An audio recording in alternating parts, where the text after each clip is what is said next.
네, 안녕하세요. 정담은 교회 교리 공부 시간에 다뤘던 웨스트민스터 대요리 문답. 그중에서도 가장 핵심적인 내용이죠.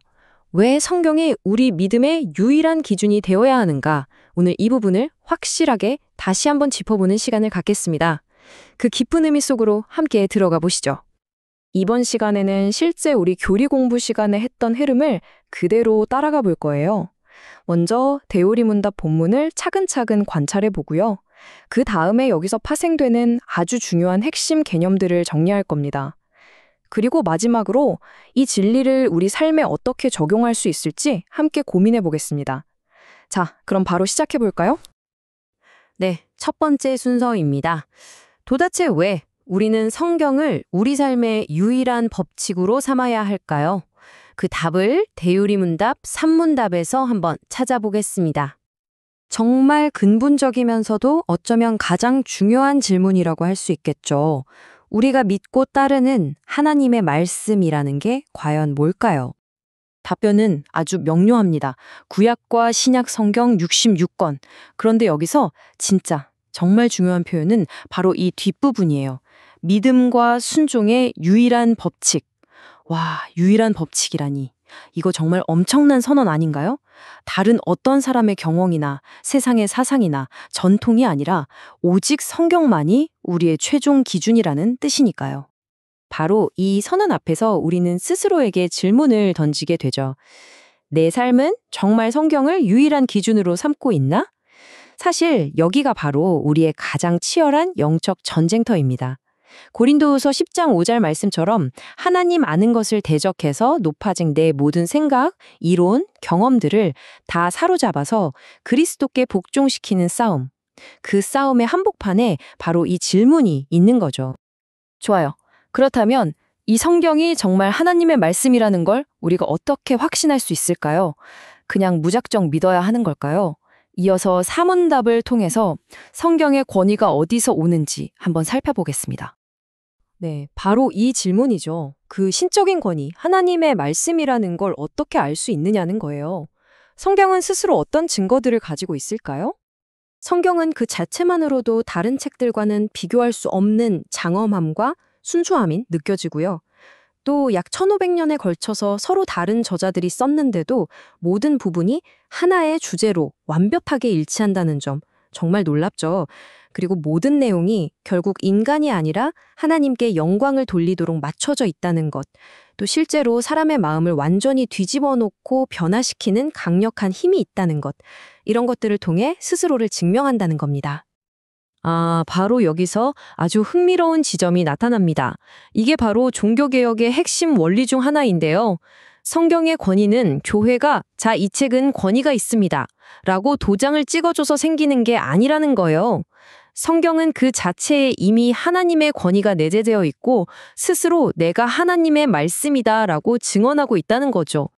하지만 이런 모든 외적인 증거들보다 더 결정적인 게 있습니다. 그건 바로 우리 마음 안에서 일하시는 성령님의 내적인 증거예요. 성령께서 이 성경 말씀을 통해서 그리고 이 말씀과 함께 우리 각자에게 이것이 바로 살아있는 하나님의 말씀이다 라고 확신을 주신다는 겁니다. 이성적인 증거를 넘어서는 완전한 설득은 오직 성령님을 통해서만 가능한 거죠. 자, 이제 성령의 권위를 확인했으니까 그 내용으로 한번 넘어가 볼게요. 오문답은 이 방대한 성경 66권이 도대체 주로 뭘 가르치는지 그 핵심을 딱 짚어줍니다. 이 두꺼운 성경책, 그 핵심 가르침은 과연 뭘까요? 성경은 크게 딱 두 가지를 가르칩니다. 첫째는 우리가 하나님에 대해서 무엇을 믿어야 하는가, 바로 신앙에 대한 것이고요. 둘째는 그 하나님이 우리에게 뭘 요구하시는가, 즉 순종에 대한 것입니다.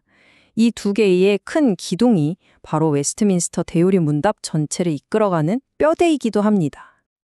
와, 그런데 여기서 정말 우리의 생각을 확 뒤집는 대전환이 일어납니다.